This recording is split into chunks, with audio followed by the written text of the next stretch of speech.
Welcome back, students.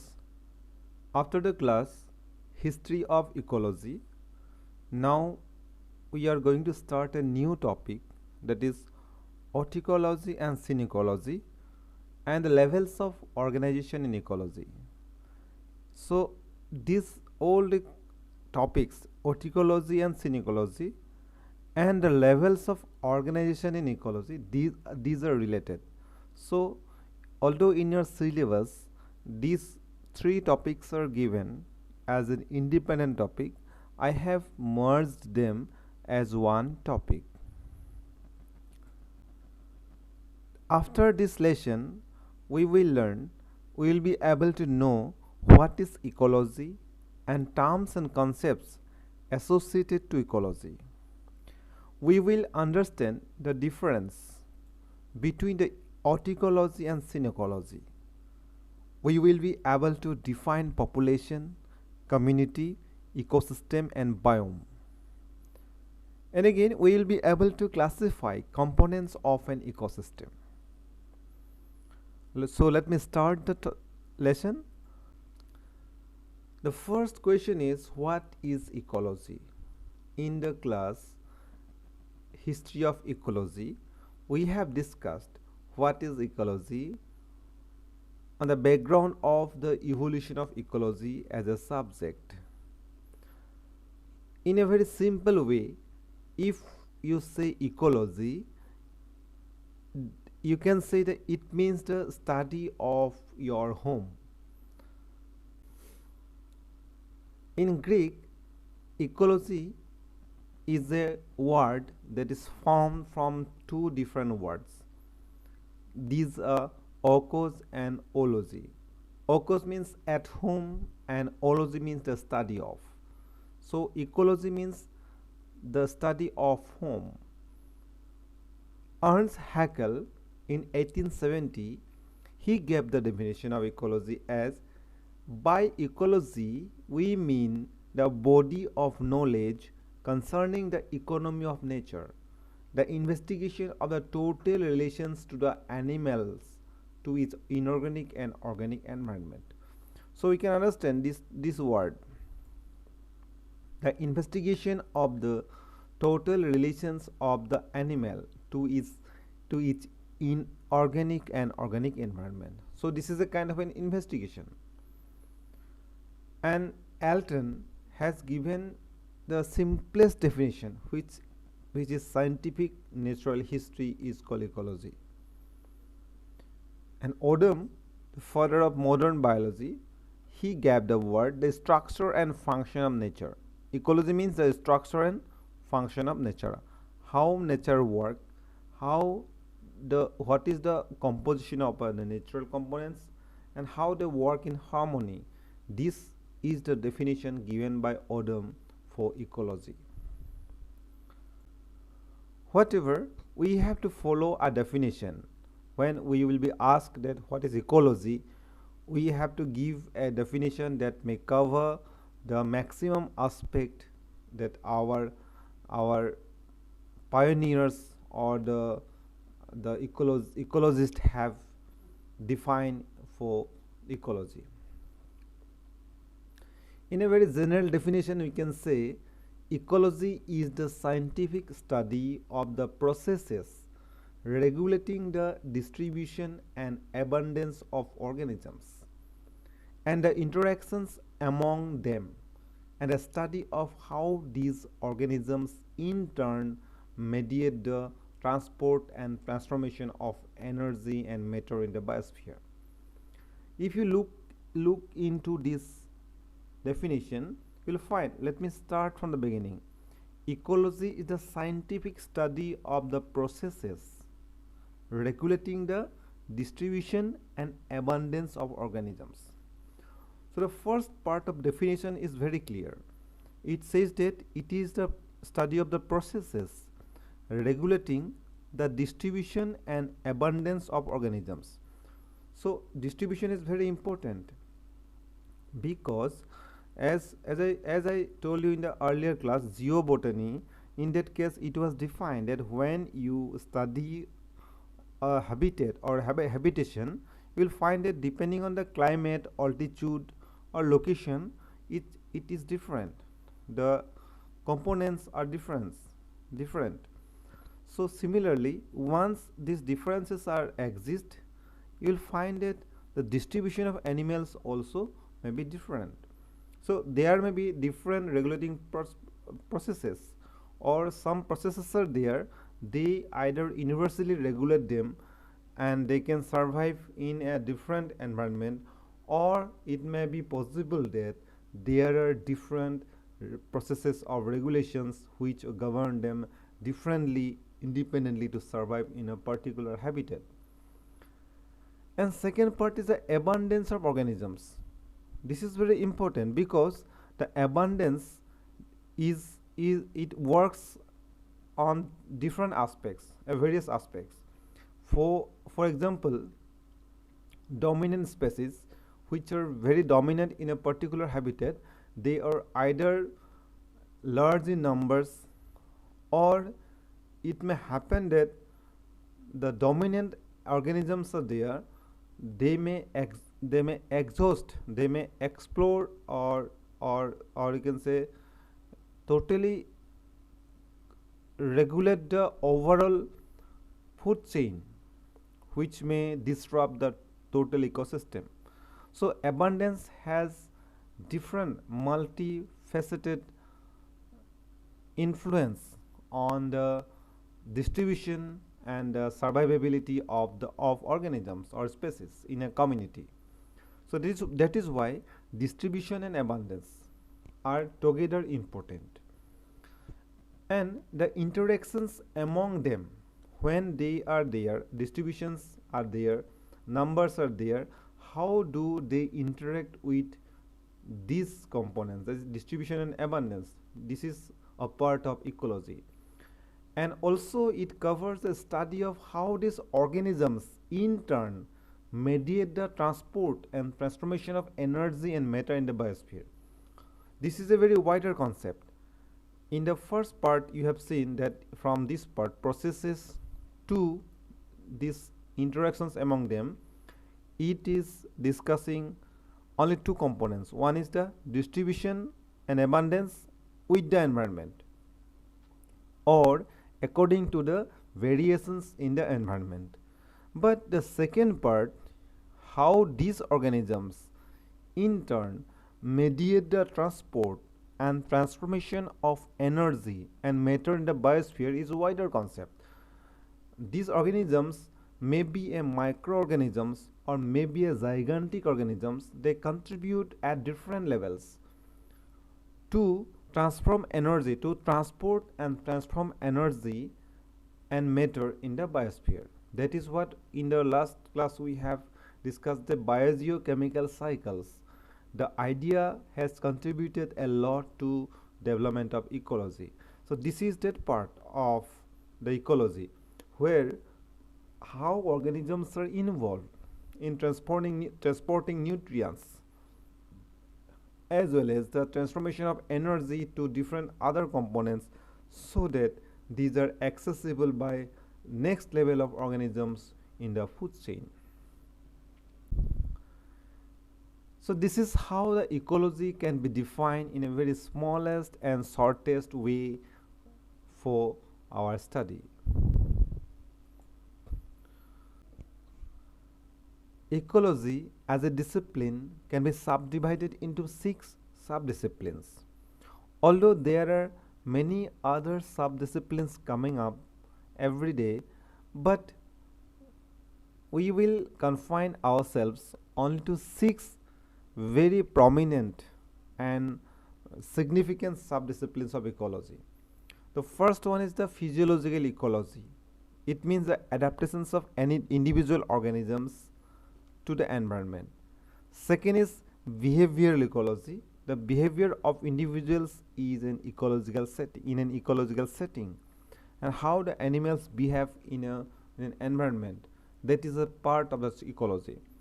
It is also known as ethology.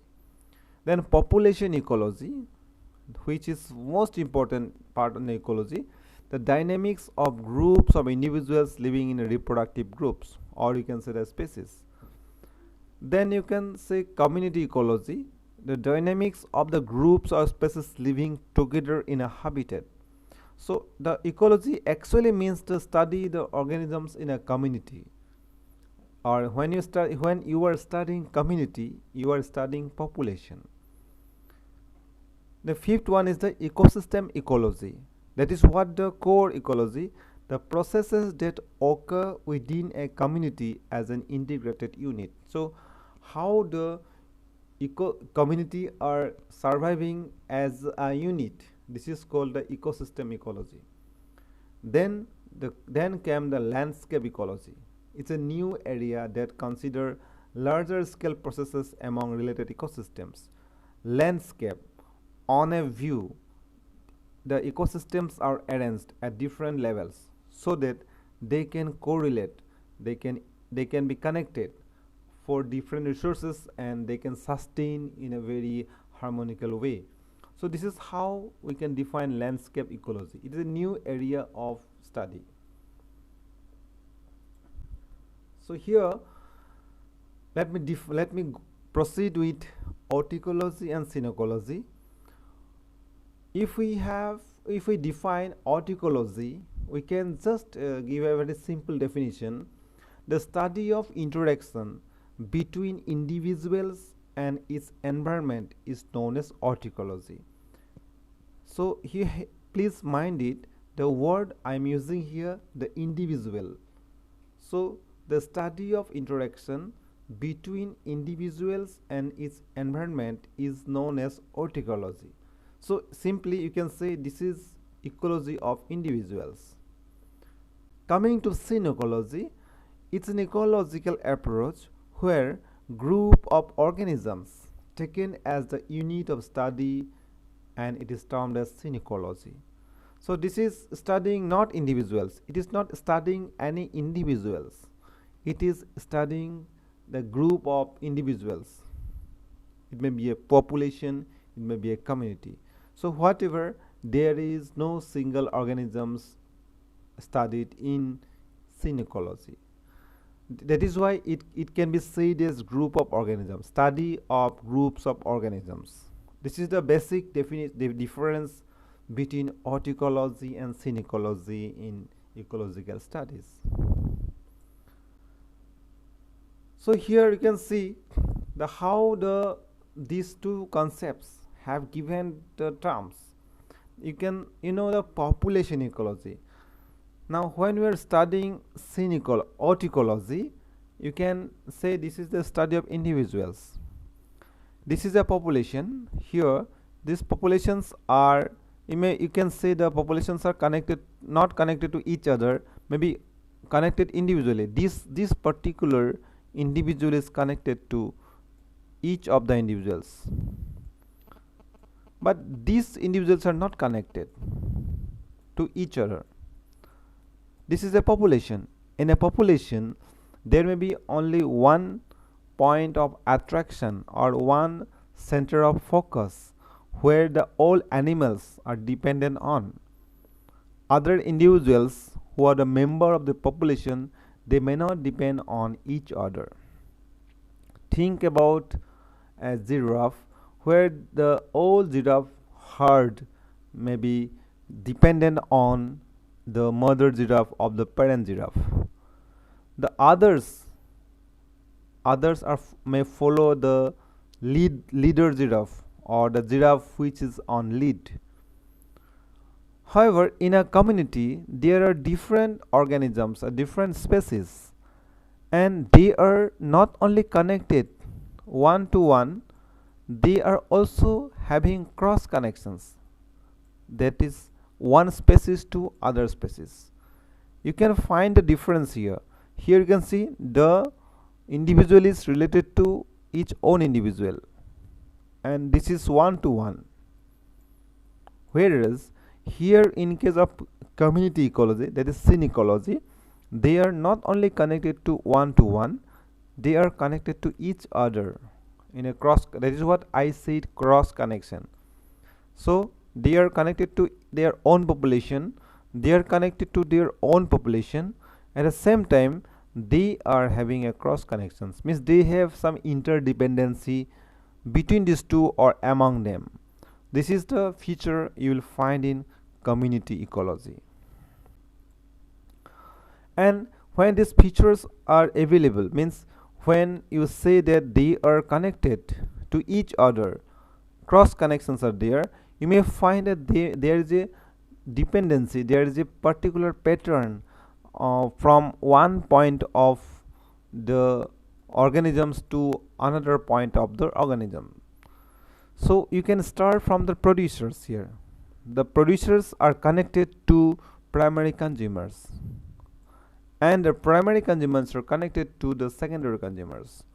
So this way the consumers are connected one after another, which is the form of the main synecological feature, where the communities are there. When you say communities are there, means there are a number of populations, they are interconnected, and this connection is through a pattern. This pattern is that the connection starts from primary producers, or you can say producers, then the next level of connection is initiated by the primary consumers, which are herbivores, and then it goes on to secondary consumers or small carnivores, large carnivores, etc., etc. So the in a synecological situation, you will find that these connections are very much prominent and exist, and this is what the ecologists said, that this is the energy flow through the system, synecological system.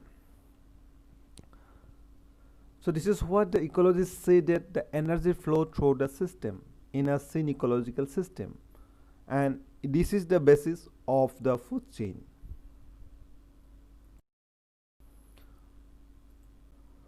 Now coming to discuss more about the autoecology and synecology. Here you will find, in case of autoecology, the individuals, as we have discussed, that it is the study of individual with its environment. And when you talk about population, population means a group of individuals. There is no variation. Variation exists when the type of organism changes, but here the organism is same, the individual, and when they are in numbers, that is called population. So this, there is no interdependency in a population. The populations are dependent on a common factor, common resources, and they are not interdependent. The individuals are not interdependent. And second part is that autoecology, since this is not requiring a variation of populations, means we don't require a numbers of population, different populations, we can study autoecology in a laboratory. Whereas in case of synecology, this is not a single individual, or this is not a group of populations of a species. This is a population of multiple species in different, by different numbers. So there are connections which are not within the populations but across the populations, and this is not possible to create in a laboratory. That is why if anyone wants to study community ecology or synecology, he has to go to the field to study the organisms. So till now we have got some idea about autoecology and synecology, which we can present through this flow chart, that is the ecology, which can be divided into autoecology and synecology. And when you talk about autoecology, there it is the ecology of individuals. And when you talk about synecology, we have three different names. One is, it's a population ecology, but not an individual population ecology, to be connected with community ecology. And then the ecosystem ecology. So synecology has a dealing with population, community, and ecosystem. Here you can see we have we can start the linking of different units in an ecosystem through different relations. We have already got that individuals are the autoecology, then number of populations are synecology. So here in the basic on the best point, or you can say the basic of the ecology is starting from individuals. So these individuals, they form the population. This population further form the biological communities. What is biological community? There are a number of populations of different species, and they are interacting with each other in a particular area or habitat, and they are sustaining. These are that it is called biological community. When biological communities are there residing in a particular area, interacting with the abiotic factors of that particular area, and successfully thriving in that area, then we can say that area is an ecosystem. That is a system that is explored by those communities in a very sustainable way, and that system is given the name as ecosystem. And when there are many ecosystems on a scale or on a landscape, it is called a landscape.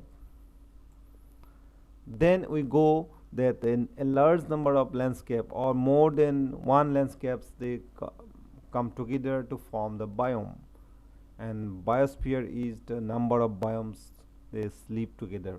That's a biosphere. So you can see the progression of the concept. The individual is the very smallest concept, but this concept is the basic of population. When we talk about population, numbers of individuals, and when you talk about the community, you see the number of populations of different species in a particular area. This is called community. And when you say the ecosystem, you can say when these communities are interacting with each other in a particular area, this area is called the ecosystem. And numbers of ecosystems, they form the biomes, and biomes with many other components together in a wider form, maybe a number of biomes, they constitute biosphere. So this is how we can see the progression of the concept in ecology and how they are interrelated. This is what we can say the levels of organization in ecology. Let me explain you this concept in a different way. It is that an organism is a single individual or being. So most biologists implicitly define an individual organism as one genome in one body. So when you say the organisms, it is means one genome. Genome means the total number of genes in a particular organism. So one genome in one body. That is the definition of organism. But when you talk about population, it means a number of all the organisms of the same group or species who live in a particular geographical area and are capable of interbreeding. So these populations are capable of interbreeding because they belong to the same species.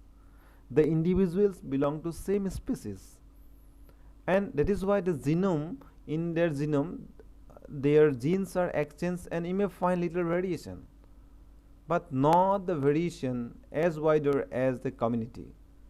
So these variations are a part of the genome of the individual organisms in case of populations.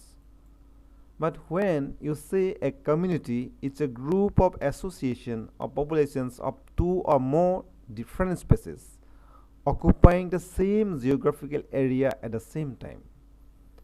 Also known as biosynosis. The concept you can remember, the biosynosis. The study of community ecology is called synecology. So here it is very clearly defined that what is called synecology. That is why I said that when we talk about community, we are actually talking about the ecosystem and ecology. Otherwise, an individual cannot be a topic of discussion for exchange of materials with the environment. An individual cannot sustain without interacting with other components, and that is why the community is one of the most and best acceptable uh, concept to define ecosystem and ecology in the subject. So we can give the simplest definition of an ecosystem. That is that it's a community or group of living organisms that live in and interact with each other in a very specific environment. It is a composition of two components. The first one is the abiotic. It's a particular physical environment with specific physical characteristics such as the climate, temperature, humidity, concentration of nutrients or pH. Second is a biotic, a set of living organisms such as animals, plants or microorganisms that are in constant interaction among themselves and also with the physical environment.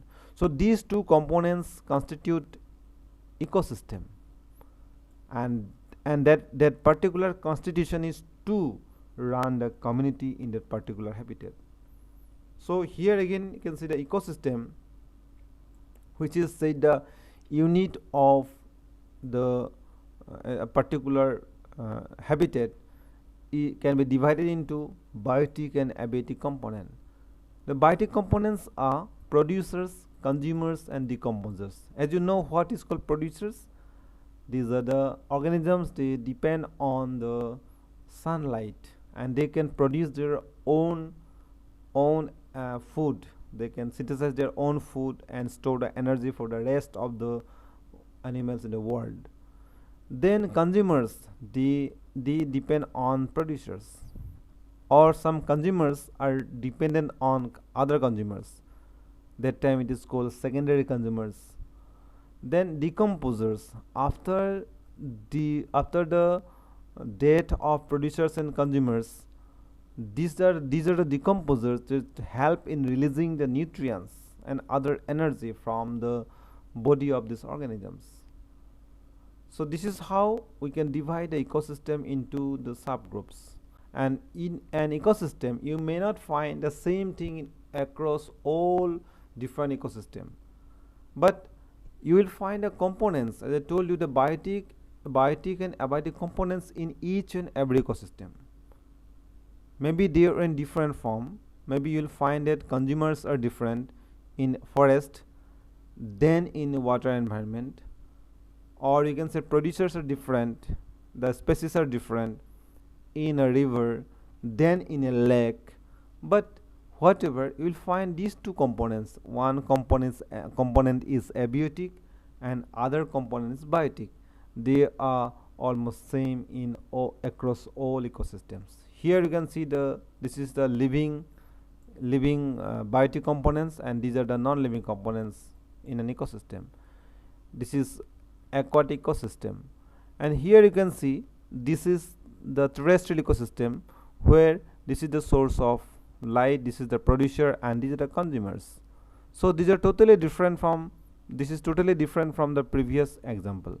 And if you come to other examples, say for example desert, they also will find that these are producers, these are consumers, and other detritus are there or decomposers are there in the soil. So it may be possible that the particular environment changes or particular habitat changes, but the components, they remain same in those environment. And coming to the next higher level is a biome. Biome is the largest geographic biotic unit. As I said, that ecosystem is the smallest unit. Biome is the largest geographic biotic unit, a major community of plants and animals with similar life forms and environmental conditions. So those animals and plants, they live in a biome, in a particular biome. They are having some commonness, similar lifestyle, or they are in a very coordination. They remain in a very coordinated way. So that way they form the biome. A biome is named for the dominant type of vegetation. For example, here you can see these are the grasslands, so it is said as a grassland biome. Similarly, if you find coniferous forest, you can say this is the coniferous biome. So this way the biomes are named So what we have learned in this particular lesson, these four concepts are most important. One is that population, the group of individuals of the same species occupying a common geographical area. This is called populations. In a population, the individuals are there in numbers, but they belong to the same species. Then you come to community, where two or more populations of different species occupying the same geographical area. So populations and communities include only biotic factors. This is the most important point. You can see again two or more populations of different species occupying the same geographical area at a particular time. So these populations and communities include only biotic factors. So the numbers are for animals. The numbers are for the individuals of that particular species.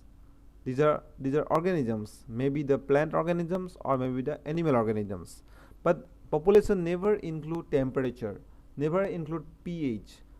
This includes only the numbers of the biotic component of that particular habitat. Then you can come to ecosystem. It's a community plus its abiotic factors. What are those abiotic factors? These are soil, rain, temperature, etc., etc. So when we talk about ecosystem, we have added the abiotic factors in a relation to the biotic factors. It may be a population, it may be a community or whatever. So we are just bridging the connection between the abiotic factors and the biotic factors in ecosystem. So when we talk about ecosystem, the next level is the biosphere. Biosphere is a more wider term. It means the sphere or the area where the biological organisms are there. So we can say in a very simple way that the portion of the earth that contains living species is called biosphere. It includes also the temperature, atmosphere or soil, etc., etc. So when we talk about biosphere, we are covering all biotic and abiotic factors within it. The definition is emphasized on the living beings, but it has added or included other components which are there in that particular habitat, biosphere. So what we have learned here, we have learned a definition of ecology in a very generalistic definition. Then we have learned AUTECOLOGY and synecology. Then we have learned that population, community and ecosystem. What are these in terms of ecology, and how the population is contributing to formation of ecology, and how community has defined ecosystem. Then we have also understood what are the different levels of organizations and how their hierarchical system goes on. It means how we decide or how we identify the lowest level of organisms and to what extent it goes. So this is what we have learned in this class. Thank you very much.